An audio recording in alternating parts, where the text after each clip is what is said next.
Radio Universidad de Guadalajara presenta Cosa Pública 2.0. Rubén Martín y Jesús Estrada con los asuntos sociales y políticos más importantes del día.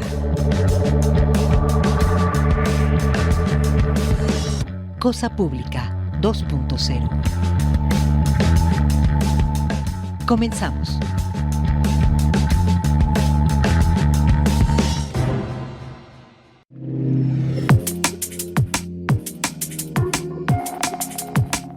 Hola, ¿qué tal? Qué gusto que continúen acá en Radio Universidad de Guadalajara. Bienvenidos ahora a Cosa Pública 2.0, este espacio donde preparamos una selección con los temas sociales y políticos que nos parecen más importantes de la amplia agenda informativa este día.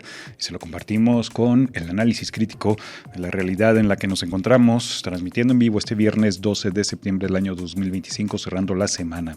Hoy vamos a comentarles varios asuntos. En la primera parte del programa vamos a enfocarnos en la crisis en torno a personas desaparecidas. Esto por varias cuestiones sumamente delicadas. Por un lado, el reporte de una nueva desaparición masiva o grupal, 3 jóvenes que fueron desaparecidos cuando abordaron un vehículo de plataforma, esto aquí en Zapopan. Hasta ahora se está compartiendo los detalles de esa desaparición de 3 jóvenes, pero también hay otros avances en otros casos de desapariciones múltiples, como el de las personas que fueron desaparecidas después de rendir declaraciones en la Fiscalía de Guadalajara por una investigación en torno a un multihomicidio. Ahí se dan detalles de que una cuarta persona efectivamente sufrió un intento de privación ilegal de la libertad y escapó de ese incidente. Y por otro lado, también hay un reporte de que en realidad fueron 3 las víctimas, las personas que fueron desaparecidas en una galería de arte en Guadalajara en semanas anteriores.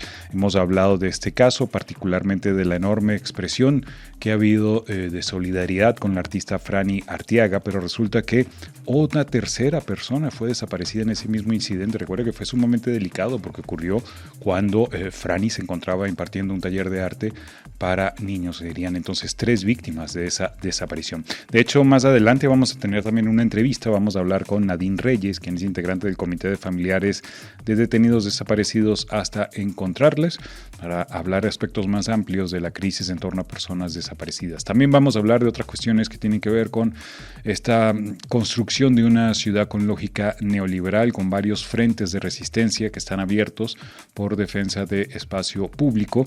Y vamos a tener un contacto con Raúl Argáez, quien es vocero del colectivo ambientalista Alejandro Godel. Afinación sí, verificación no. Ya hacia el final del programa les pondremos al día con otros asuntos, particularmente el foco puesto allá en la genocidio que ocurre en la Franja de Gaza. Hay un reporte sumamente delicado que señala que en los últimos 4 meses Israel mató a más de 2,000 palestinos mientras buscaban comida. Una vez más, recuerde que está muriendo la población ahí de hambre, pero también por los ataques directos de las Fuerzas Armadas israelíes. Más de 2,000 palestinos muertos en los últimos 4 meses mientras trataban de obtener alimentos. Es el mismo que tenemos en esta tarde en Cosa Pública 2.0. Antes de continuar, quiero darle las gracias a Emanuel Candelas, que nos apoya en los controles técnicos junto con Daniela, aquí en la cabina de Radio Universidad de Guadalajara. Gracias también a Alejandro Coronado, que nos apoya con la producción de este espacio, junto con la asistencia de Stacy Torres, y especialmente gracias a ustedes por acompañarnos cada tarde, ya sea a través del 104.3 de FM en la zona metropolitana, o a través de la red Radio Universidad de Guadalajara en el resto de Jalisco, o también a través de las redes sociales. Ya estamos transmitiendo en vivo en formato video este programa en nuestras cuentas Cosa Pública 2 en X o Twitter, Cosa Pública 2.0 en Facebook, y le invitamos a que se suscriba a nuestro canal en YouTube, Cosa Pública 2.0. Bien, vamos a partir con este resumen. Me parece sumamente delicado, que da cuenta de cómo mientras las autoridades publican esta semana, comentábamos ese boletín ufanándose que hay una disminución de 15% en la cantidad de personas desaparecidas, cómo siguen brotando detalles particularmente de casos de desapariciones múltiples. Es un contraste que bastante fuerte. Vamos primero con este caso. 3 jóvenes desaparecidos en la colonia San José del Bajío cuando abordaron un vehículo de plataforma. La Fiscalía busca a 3 jóvenes desaparecidos desde el pasado 1 de septiembre. noviembre. Esto ocurrió en la colonia San José del Bajío, en el municipio de Zapopan. Se trata de Kevin Gabriel Cuevas Quesada, de 19 años de edad, de Rodrigo Josué Bañuelos Velázquez, de 16 años, fíjense las edades, y de Edgar Roberto Romero Gutiérrez, de 17 años, quienes fueron vistos por última vez cuando abordaron un auto de plataforma en esa colonia, en San José del Bajío. La vicefiscal en personas desaparecidas, Blanca Jacqueline Trujillo, dijo que están rastreando la información de las diferentes plataformas para establecer qué aplicación es la que utilizaron, así como el destino del auto que abordaron. La citamos a la vicefiscal, dijo: comentarles que desde que nace la información proporcionada por la familia nos percatamos que aparentemente abordaron un vehículo de plataforma y como son amigos entre sí deciden irse juntos. Obviamente hemos estado rastreando la información en las diferentes plataformas para poder aterrizar si efectivamente utilizaron un vehículo de ese tipo y a dónde pudieron haber sido trasladados. Obviamente ellos se pusieron de acuerdo, pero hay varias líneas de investigación abiertas y tendientes están buscando identificar cuál era el objetivo, a dónde se iban a trasladar, es lo que está buscando. La vicefiscalía agregó que se están realizando operativos de búsqueda y que están avanzando en la investigación, aunque no dijo más detalles. Esto es una nota que estoy citando del diario El Occidental. Según las fichas emitidas por la Comisión Estatal de Búsqueda, Kevin Gabriel vestía una sudadera negra con pantalón azul y unos tenis negros. Edgar Roberto llevaba una playera blanca y Rodrigo Josué vestía una camisa oscura y una sudadera de terciopelo negra. Les vamos a compartir la nota con las fotografías y las fichas de estos tres jóvenes. Pero solo como el contexto, fíjense la edad de estos tres jóvenes. 19 años, 16 y 17 años. Es el rango desde hace un año en el que más cantidad de personas han sido desaparecidas o están desapareciendo con más frecuencia acá en Jalisco, según han denunciado tanto el Comité de Análisis en Personas Desaparecidas de esta casa de estudios como investigadores y especialistas como Jorge Ramírez, señalando ahí está ese rango de edad sumamente grave y esperamos que, por supuesto, que sean localizados estos tres jóvenes y todas las demás desaparecidos, más de 15,000 desaparecidos en Jalisco. Vamos al otro caso, que asuman 3 víctimas de desaparición raptados, dice esta nota de proceso, en una galería de Guadalajara. 3 personas fueron privadas de la libertad en una galería en la colonia Revolución en Guadalajara. Recuerdan que esto ocurrió el pasado 27 de agosto, miércoles. Eso es lo que indicó la vicefiscal en personas desaparecidas, también Blanca Jacqueline Trujillo. A la desaparición de la artista plástica Francisca Arteaga Mendoza, conocida como Franny Arteaga, y a la del abogado Gustavo Torres Reyes. Ellos ya habían sido reportados como desaparecidos en ese hecho violento ahí en esa galería, pero ahora se suma también la de Berzain Rodríguez Vázquez, apodado El Patriota, dice la nota de proceso, quien también estaba en la galería Casa Natalia en el momento del rapto y ahora está ilocalizable y cuenta con denuncia formal por desaparición y cédula de búsqueda. 3 víctimas directas de ese mismo hecho estaban en una galería. Franny estaba dictando un taller de arte para niños. Llegaron sujetos armados y los desaparecieron a 3, pero hay sospechas de otra posible víctima. Volviendo a la nota, la tercera víctima en este caso de desaparición múltiple fue cuenta proceso a candidato independiente a la alcaldía de Benito Juárez en Quintana Roo en el pasado proceso electoral y también intentó ocupar esa misma posición en 2018. Citan acá a la vicefiscal, dijo: de manera inicial tomamos la denuncia por 2 personas desaparecidas, una femenina y un masculino, es decir, se refiere a Franny y al abogado. Volviendo a la cita, dice: no hay una cámara que apunte exactamente en el momento en el que sucede el hecho. Se trabajó en la búsqueda y localización de personas, testigos que nos decían que no alcanzaron a visualizar si hubiera habido 1 o 2 o más víctimas. Se nos brinda la información de la posibilidad de que hubiera habido una tercera persona ahí de visita porque se iba a llevar a cabo una reunión y recientemente acuden familiares a denunciar por una tercera persona. Logramos acreditar que existe una tercera persona desaparecida. Se investiga finalmente por la desaparición de 2 masculinos y una femenina, es lo que declaró la fiscal el día de ayer, compartiendo detalles entonces de esta tercera víctima, Rodrigo Vázquez Coutinho, de 43 años de edad. ¿Cómo está, Rubén Martín? Buenas tardes. ¿Qué tal, Jesús Estrada? Rodrigo Vázquez Coutinho, de 43 años y como señas particulares tiene una cicatriz en la pierna izquierda, injerto de piel en el pulgar de la mano derecha, además de varios tatuajes en el antebrazo derecho. Tiene la imagen flor de lis color negro con la leyenda patriota. En el muslo izquierdo tiene las palabras Luciana y Vanessa, y en el muslo derecho las palabras Mía, Rodriguito, Valentina, y la imagen de una carita infantil de una niña. La vicefiscalía investiga una 4ª desaparición, la del motociclista Abraham Emanuel Pacheco Partido, conocido como Jesus, aunque la funcionaria reconoció que Pacheco era conocido de una de las víctimas, no se ha confirmado que su caso esté directamente relacionado con el rapto múltiple. Este motociclista sí es conocido de una de las víctimas del caso de la galería.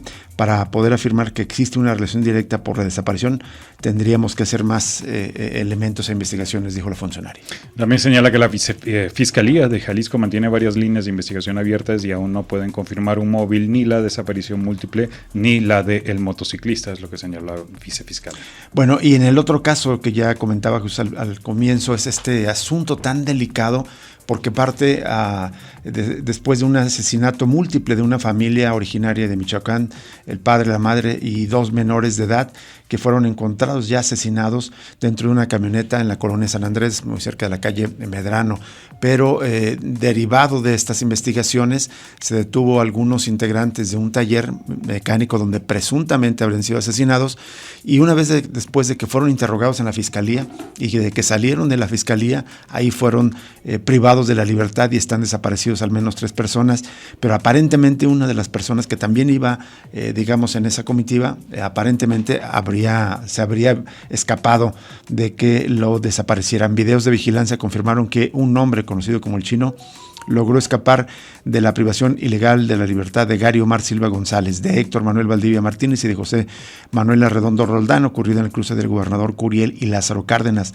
Los 4 fueron implicados en el asesinato de una familia michoacana de 4 personas, 2 adultos y 2 menores, en la colonia Medrano en Guadalajara, y tras salir de declarar ante la fiscalía, fueron privados de la libertad. El crimen ocurrió el 22 de agosto y Gary Omar, Héctor Manuel y José Manuel fueron desaparecidos el día 25 de agosto. También la vicefiscal de personas desaparecidas, Blanca Trujillo Cuevas, explicó que las imágenes de esa desaparición muestran a una persona con vestimenta azul huyendo del lugar sin que los agresores lo persigan.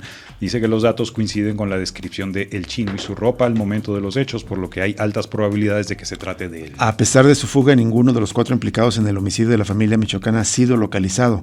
La autoridad destacó que la familia del Chino no lo reporta como desaparecido, lo que fortalece la tesis de su evasión.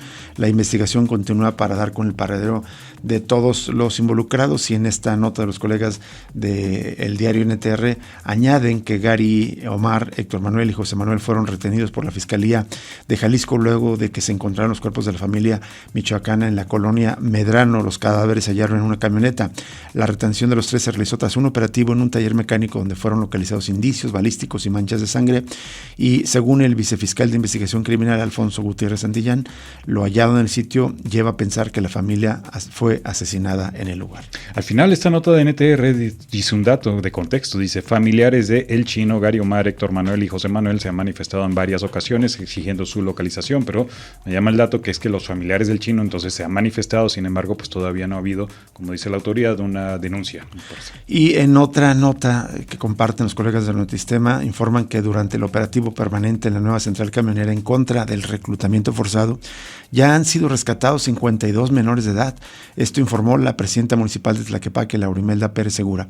Dijo, y la citan: y además de hacer los operativos que tenemos permanentes, de tener 2 módulos de vigilancia, nosotros identificamos que esa era una falla, porque muchas de las personas viajantes son menores de edad. Nosotros ya hemos rescatado 52 personas ahí. Hoy podemos decir que hay una gran disminución por los operativos, por la vigilancia, pero aún sigue siendo, y la desaparición es una tragedia, dijo la alcaldesa de Tlaquepaque. Esto en declaraciones a Notisistema, donde también dijo que su iniciativa contra el reclutamiento forzado en las centrales camioneras dice que va muy bien en la Cámara de Diputados, donde será impulsada de manera conjunta por los partidos Morena y Movimiento Ciudadano.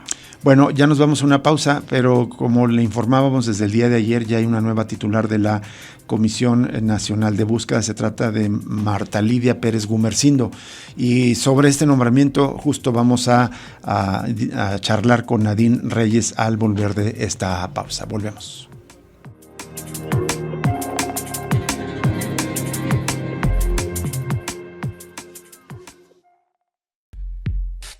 Cosa Pública 2.0.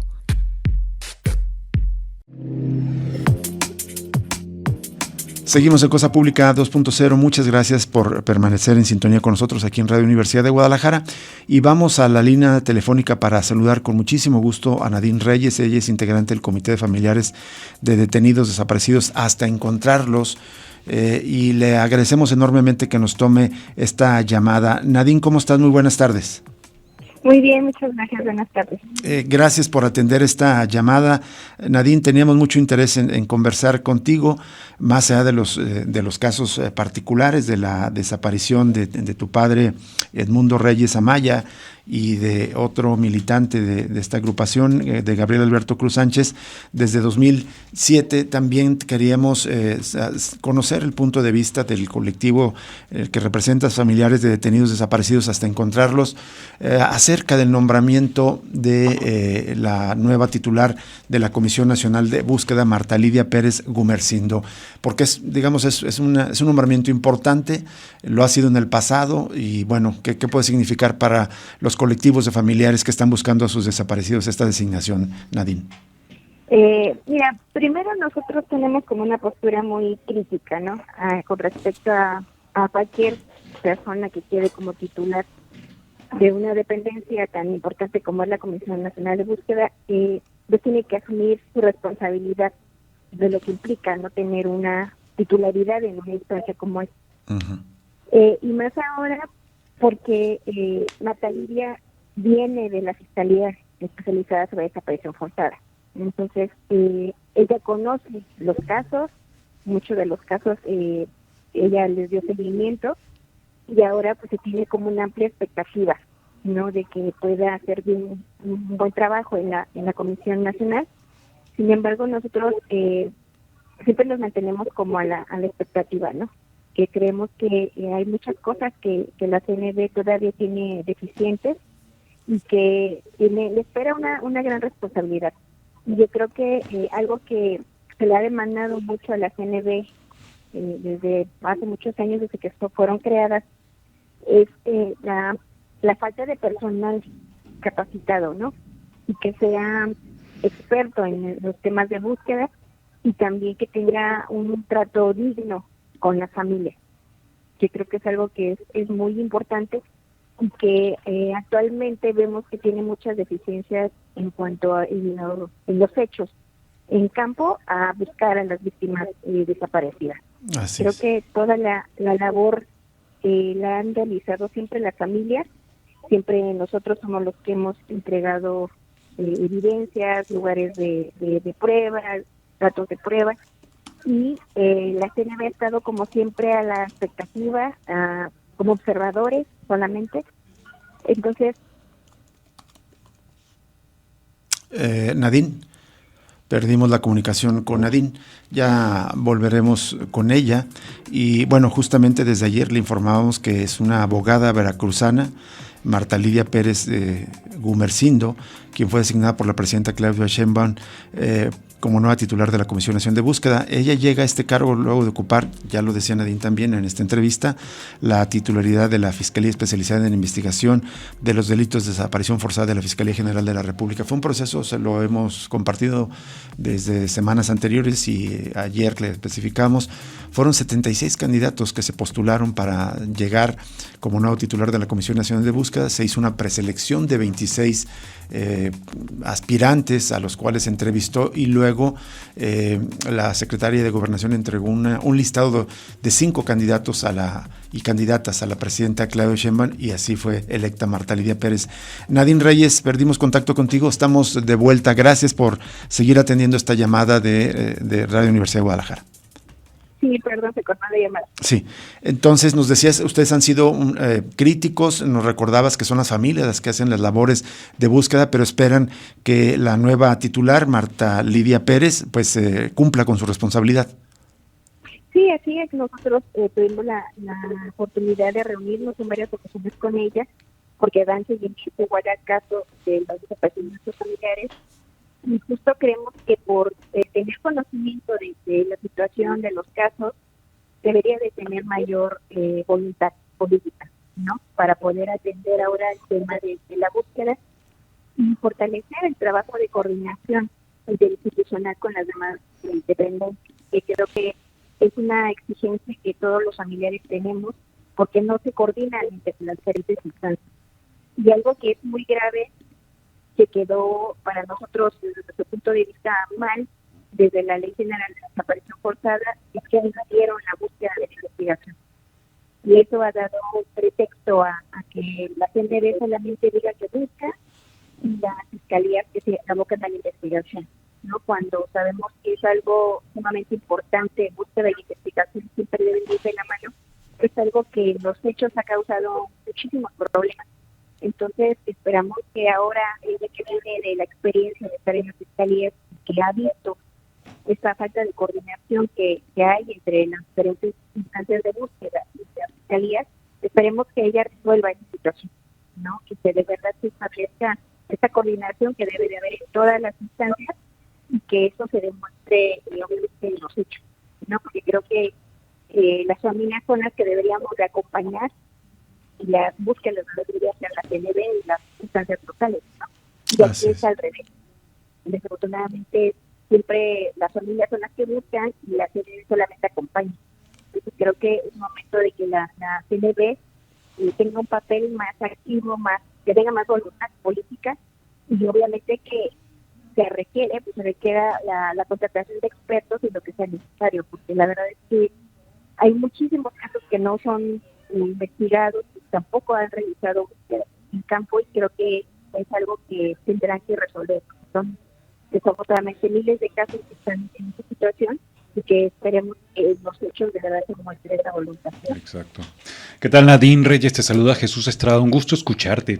Justamente estaba viendo hoy una nota de La Jornada muy interesante donde rescatan declaraciones que dio la nueva comisionada, pero cuando fue entrevistada en el periodo de selección. Y ahí habló mucho de lo que tú estás comentando, del tema de la coordinación de las autoridades, que es clave en la ubicación, pero también ha añadido en esa entrevista, recordando lo que implica la ley de personas desaparecidas, señala que implica que todos los estados cuenten con una fiscalía especializada en materia de desaparición forzada, algo que pues, acá en Jalisco no tenemos y en la mayoría de las entidades no hay, lamentablemente. También habló por ahí de la creación de la Plataforma Única de Identidad y la Base Nacional de Carpetas de Investigación. Preguntar tu opinión de estos, aspectos que ella misma destacó de que están pendientes de la ley y qué capacidad tendrá desde la comisión para justamente hacer esa labor política para que por lo menos en todas las entidades haya una fiscalía especializada. Sí, es una deficiencia que desafortunadamente existe desde hace años. Desde el 2017, cuando se legisló la ley sobre desaparición forzada, ya se hablaba de esa necesidad de que cada instancia tuviera una fiscalía especializada. Desafortunadamente no se ha habido como esa voluntad para establecerla, ¿no? Al igual que las comisiones locales. Hay varios estados que tampoco tienen comisiones locales de búsqueda todavía formalmente establecidas. Y si a eso le sumas que tampoco hay esta coordinación de búsqueda y investigación, pues eso hace más difícil, ¿no? El poder investigar y obviamente buscar a los desaparecidos.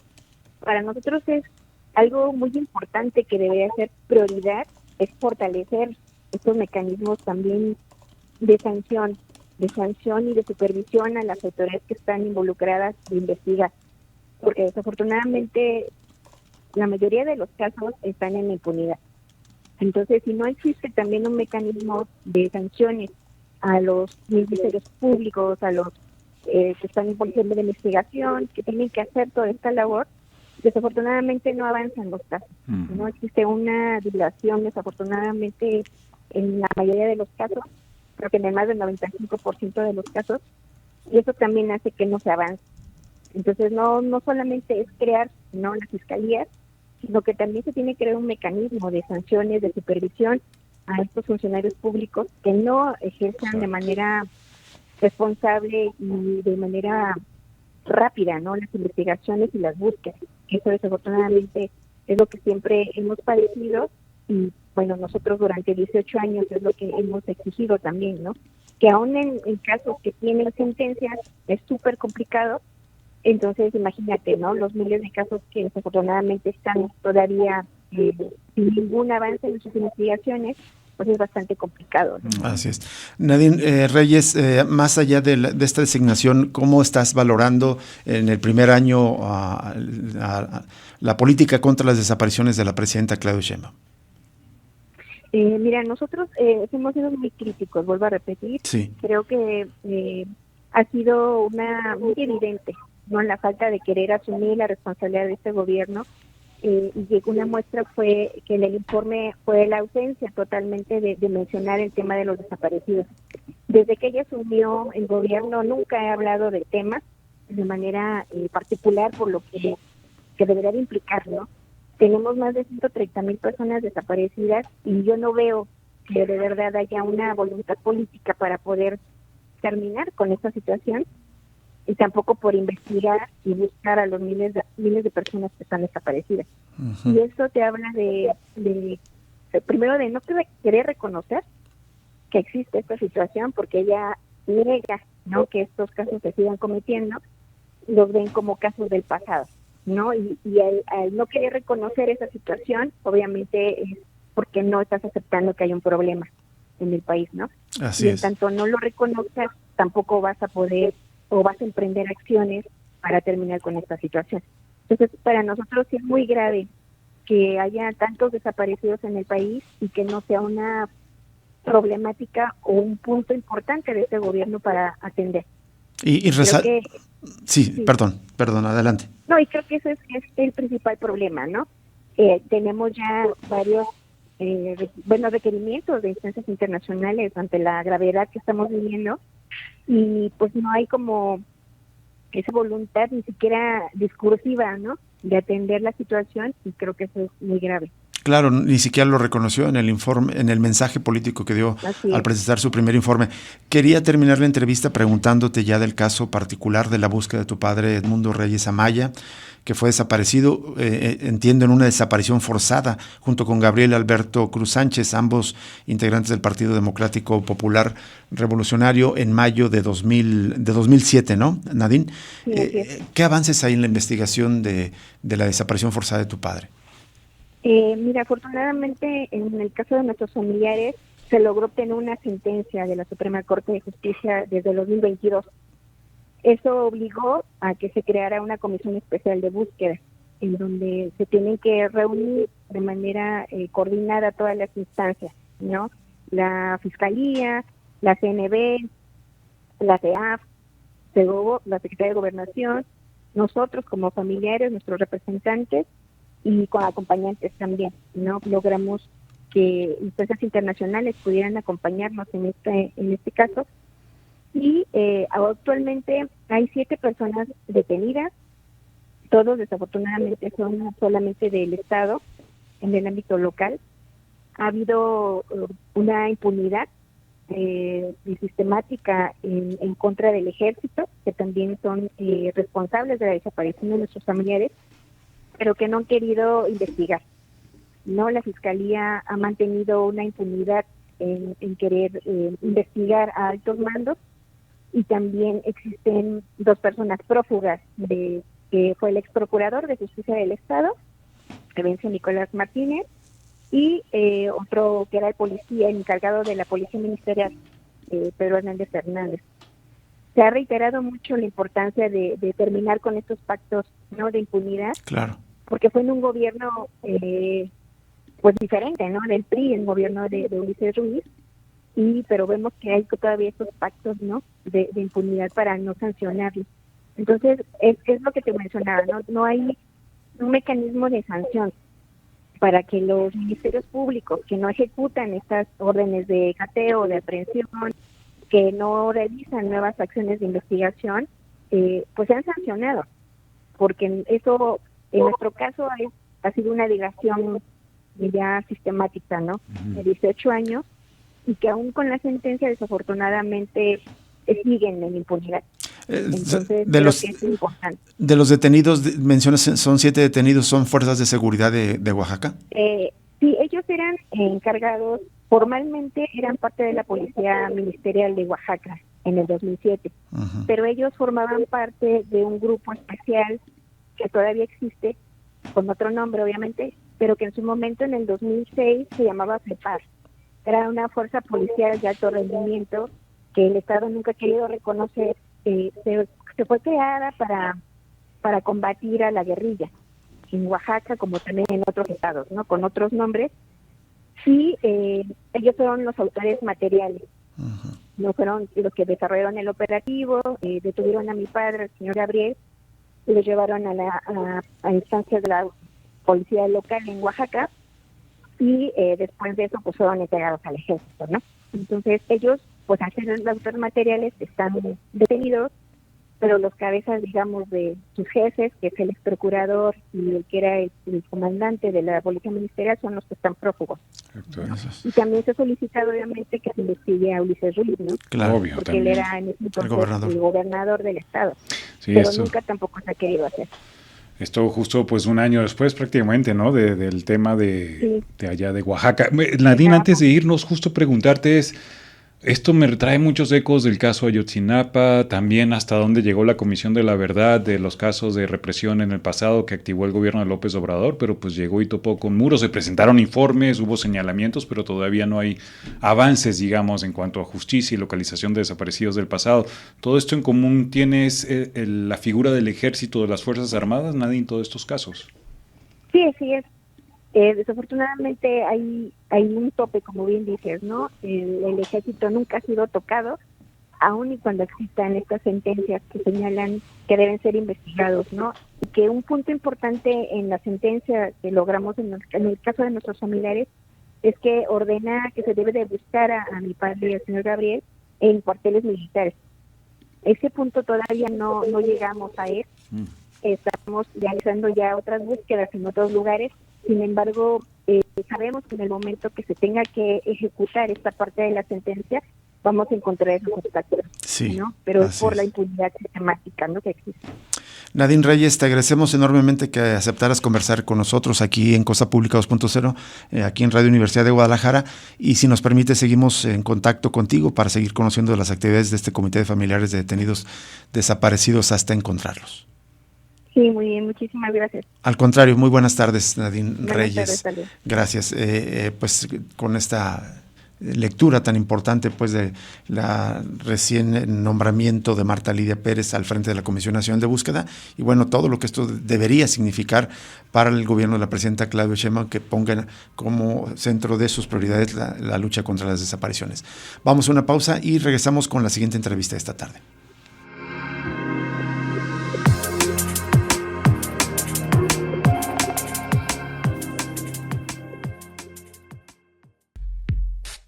Cosa Pública 2.0.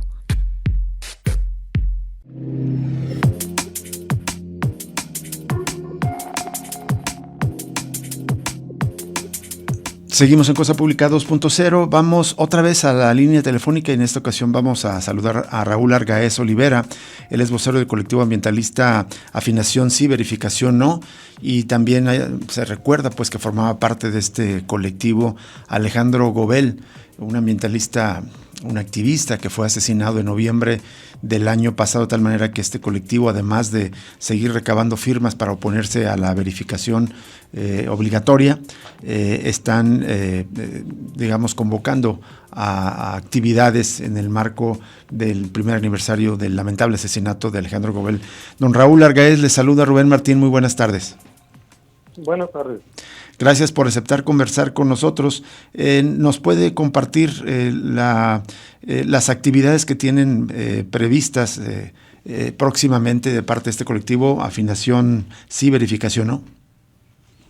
Sí, bueno, mira, en cuanto al primer aniversario luctuoso de Alejandro Gobel, pensamos para el día 8 de noviembre hacer una marcha y que va a terminar con una velada ahí en Plaza de Armas. ¿Sí? Sí. Esa es la idea, de conmemorar esta fecha y pues, tenerla libre, viva en la mente colectiva de todos, para que se siga demandando la demanda de justicia para Alejandro Gobel. ¿Sí? Claro. Y antes de esto están en una campaña, entiendo, de recolección de firmas. ¿Cuál es este propósito de recolectar firmas para exigir qué punto, don Raúl? Sí, mira, antes que nada me gustaría comentarles que, bueno, actualmente se está condicionando la entrega de placas obligatorias a la verificación vehicular, ¿sí? Uh-huh. Esto desde el 1 de septiembre, de febrero, perdón, de este año, a pesar de que en el acuerdo del 1 de enero, donde se marcan las reglas para la verificación vehicular en 2025, pues no se sugiere ningún castigo, ninguna sanción para quien no verifique este año, ¿sí?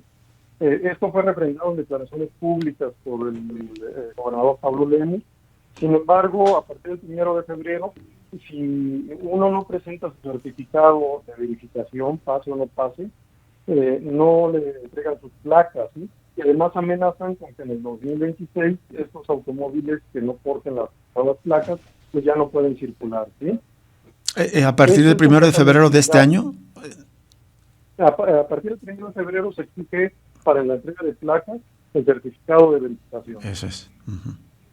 ¿Sí? Y bueno, tan es ilegal que lleva un exhorto el 27 de julio pasado en el Congreso del Estado con 21 votos a favor y 10 en contra, todos de Movimiento Ciudadano, para que el Ejecutivo del Estado y su secretario de la Hacienda Pública entreguen las placas sin más requisitos que el pago del refrendo, ¿sí? Esto no lo han cumplido, no han dado ninguna declaración al respecto, pero se sigue condicionando la entrega de placas a la presentación este trámite de verificación, ¿sí? La verificación. Por eso nosotros... Sí. ¿Perdón? No, adelante, complete la información, por favor. Sí. Por eso nosotros ahora estamos haciendo uso de un recurso ciudadano, que es la comparecencia de funcionarios públicos, ¿sí? Nosotros estamos recabando firmas, necesitamos el 0.1% de la población registrada en el INEGI aquí en Jalisco para llamar a comparecer tanto al secretario de la Hacienda Pública aquí en Jalisco, Luis García Sotelo, como a la secretaria de Semadés, Carla Bauchet, ¿sí?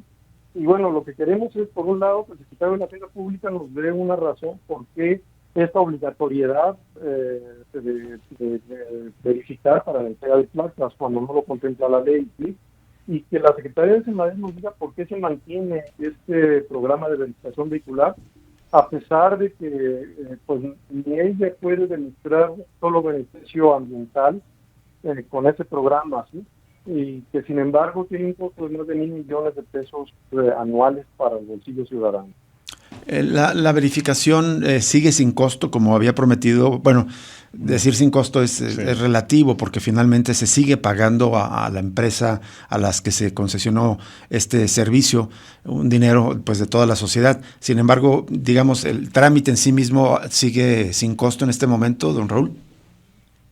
Sí, o sea, no hay un costo adicional.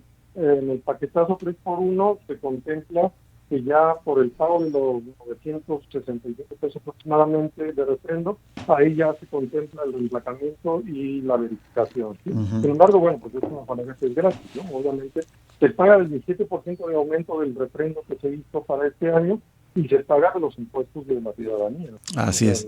Que no salen del bolsillo de los gobernantes. Don Raúl, pues una pregunta básica, lo dicen ya en el nombre de la organización. ¿Ustedes por qué se oponen a la verificación y por qué proponen solamente afinación libre?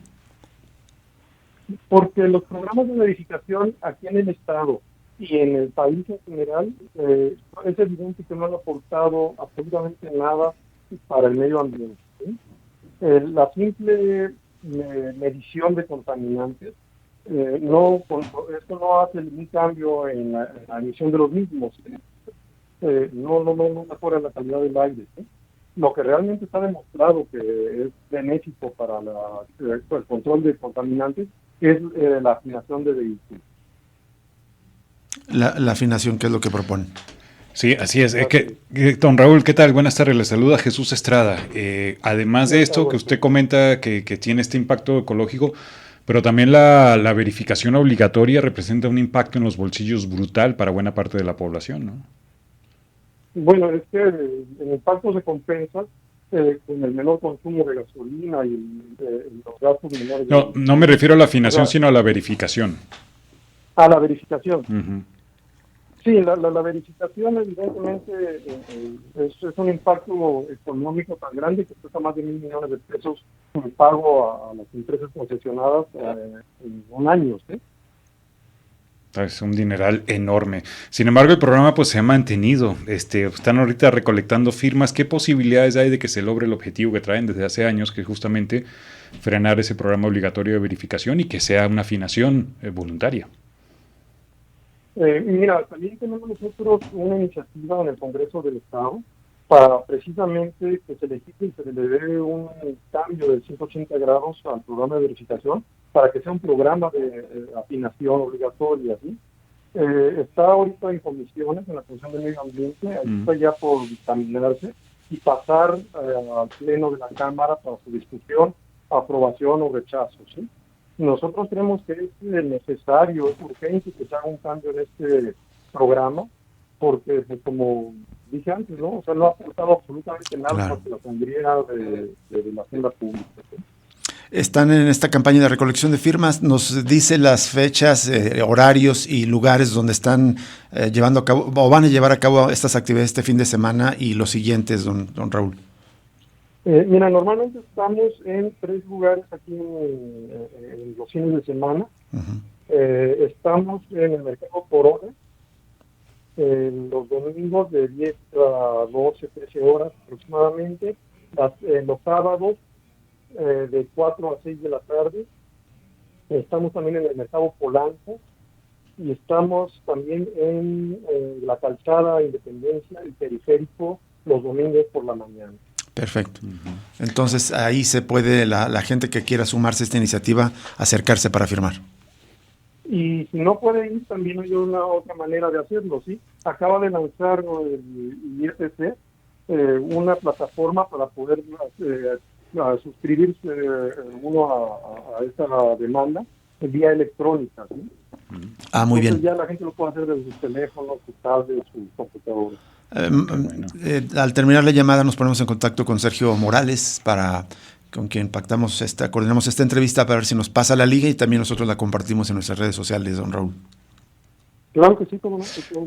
Don Raúl, una última pregunta sobre el asesinato de Alejandro Gobel. Comentaba usted que no hay avance prácticamente, se va a cumplir un año ahorita al principio de noviembre, pero tampoco se ha logrado vincular como un posible móvil del asesinato su actividad en el colectivo ambientalista, ¿o sí? Mira, nosotros no tenemos ningún conocimiento de en qué situación esté la investigación en la fiscalía, ¿sí?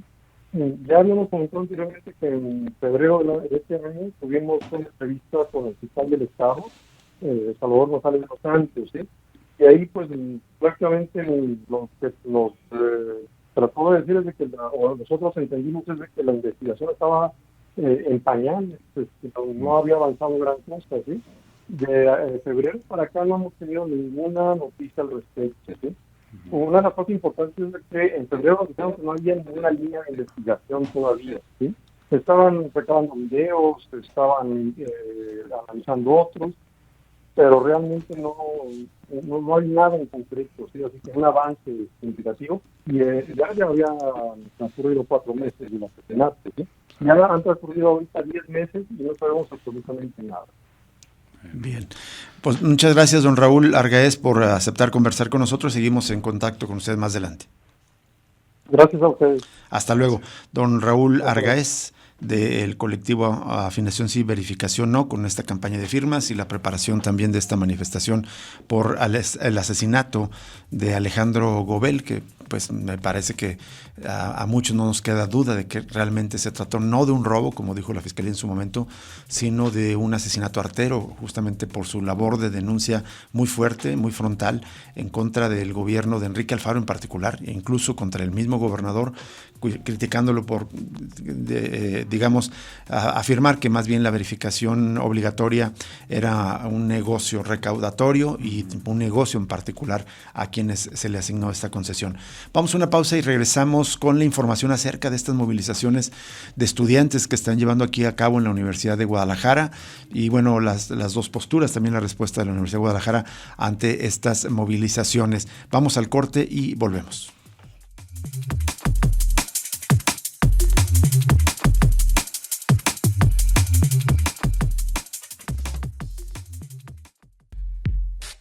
Cosa Pública 2.0.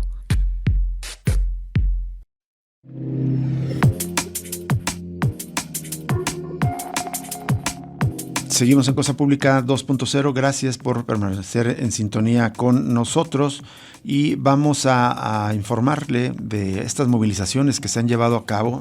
Al día de ayer le compartía la información que antier ocurrió en en la explanada del edificio administrativo de la Universidad de Guadalajara, que está en Juárez y en las avenidas Juárez y Enrique Díaz de León, donde sí hubo un encontronazo.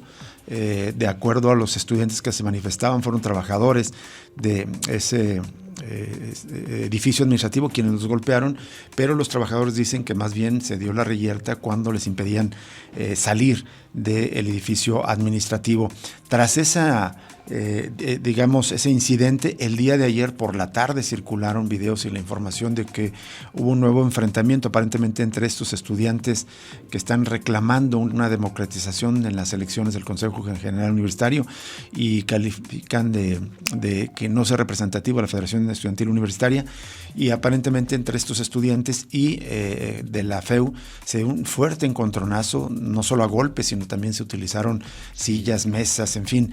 Pero tras esto decidieron quedarse en paro en una parte del edificio A, pero este paro ya fue levantado.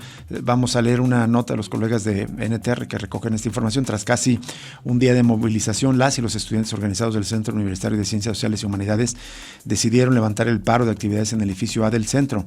La decisión se tomó luego de un análisis colectivo de la situación actual y en medio de condiciones que consideraron inseguras para la comunidad estudiantil. En un comunicado, los alumnos manifestantes explicaron que la suspensión de actividades se debió a varias razones. Las autoridades, dicen, del centro mantuvieron un control restrictivo sobre los accesos, lo que dificultó la participación de quienes deseaban sumarse al paro. También se documentó la presencia de grupos de choque dentro de las instalaciones que intimidaron y hostigaron a estudiantes que apoyaban el movimiento, poniendo en riesgo su integridad, y alrededor de las 12:30 del mediodía los cuerpos de seguridad del CUSH rodearon, dicen, y amenazaron a los estudiantes, aumentando el riesgo para quienes se encontraban en las instalaciones. Ante esta circunstancia, los estudiantes determinaron replegarse para reorganizar estrategias y garantizar la seguridad de la comunidad. Asimismo, anunciaron que ya no se necesitarían víveres y pidieron a la comunidad no asistir al centro como forma de protesta. Y este día se definirá, dicen, mediante asamblea y votación abierta, si los centros, el CUSEI de Ciencias Exactas e Ingenierías y el CUCS de Ciencias de la Salud, se suman al paro universitario. En su comunicado hicieron un llamado a toda la comunidad estudiantil a participar de manera activa e informada para defender sus derechos y exigir cambios estructurales en la universidad. Y recuerden que su principal demanda sigue siendo la revocación de las elecciones del Consejo General Universitario y la implementación de mecanismos que garanticen una representación democrática real dentro de los centros universitarios. Ante esto ha habido distintas entrevistas de funcionarios y también una postura institucional de las autoridades centrales de la Universidad de Guadalajara, señalando que esto no va a ocurrir, digamos, esta demanda no es algo que pueda atenderse. Se ha dicho que están abiertos al diálogo para atender otras demandas, pero esta de la de suspender las elecciones del Consejo General Universitario no se puede atender. Pero también ayer la Universidad de Guadalajara emitió un comunicado donde condenaba la violencia ahí en el Centro Universitario de Ciencias Sociales y Humanidades. Dice: la Universidad de Guadalajara condena enérgicamente los hechos ocurridos en el Centro Universitario de Ciencias Sociales y Humanidades, donde un grupo de personas encapuchadas agredió a estudiantes utilizando mobiliario y objetos para intentar tomar las instalaciones de un edificio del plantel. La violencia nunca será un camino legítimo para expresar diferencias ni para defender causas dentro de nuestra casa de estudios. Estos actos ponen en riesgo la integridad de nuestra comunidad universitaria y atentan contra el espíritu de respeto y pluralidad que caracteriza a la Universidad de Guadalajara. Ese comunicado, que es más extenso, pero en su parte central, que ya le compartiremos en redes sociales. Y antes de irnos al fin de este programa y de esta semana, le compartimos información que publica nuestra amiga y compañera Sonia Serrano en el diario NTR, y tiene que ver con el seguimiento del caso de las villas panamericanas. Y en este nos cuenta que la Banca de Desarrollo Nacional Financiera intervino en el proceso legal que se sigue en contra de los propietarios de la Villa Panamericana con la promoción de un amparo que permitió el aseguramiento de cuentas bancarias, inversiones y demás activos a través de una suspensión provisional. NTR detectó lo anterior luego de que se diera a conocer el desvío de recursos del Fondo Jalisciense de Fomento Empresarial, el FOJAL, es una entidad estatal, para crear a Green Life Capital, empresa que en 2019 adquirió el inmueble para venderlo como vivienda. El lunes pasado, el Registro Público de Comercio hizo la autorización de la suspensión provisional dictada el 5 de agosto agosto, pasado por el Juzgado Segundo Distrito en Materia Penal del Tercer Circuito. Según el trámite, que puede consultarse en los avisos de la empresa Green Life Capital, la suspensión se concedió a Nacional Financiera, Sociedad Nacional de Crédito, Institución de Banca de Desarrollo, en su carácter fiduciaria del fideicomiso denominado Fondo Jalisco de Fomento Empresarial.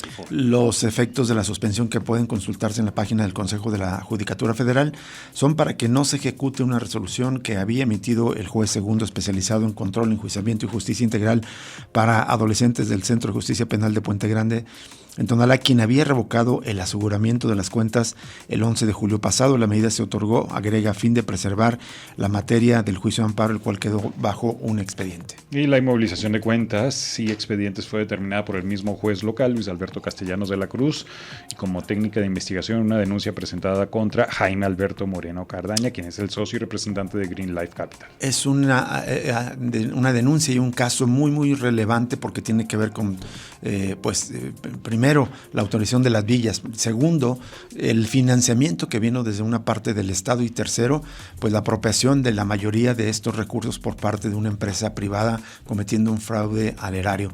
Vamos a ver si es cierto, como ha hablado con muchísima determinación Pablo Lemus, van a fondo en este caso. Por hoy nos despedimos, muchísimas gracias por permanecer en sintonía de Cosa Pública 2.0. Lo invitamos a seguir en la programación, sigue La Voz de la Luna con nuestra amiga y compañera Gaby Bautista. Le deseamos buen fin de semana y lo invitamos a que el próximo lunes nos acompañe nuevamente a otro análisis crítico de la realidad aquí en Cosa Pública 2.0. La información de Gaza, sobre el genocidio en Gaza, se la compartimos en nuestras redes sociales. Hasta el próximo lunes. Hasta luego.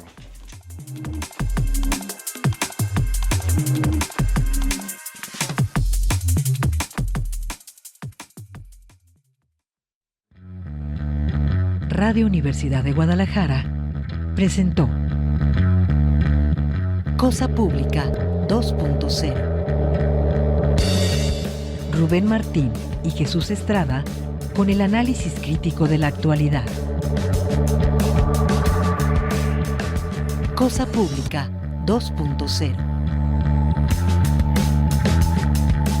Gracias por escucharnos.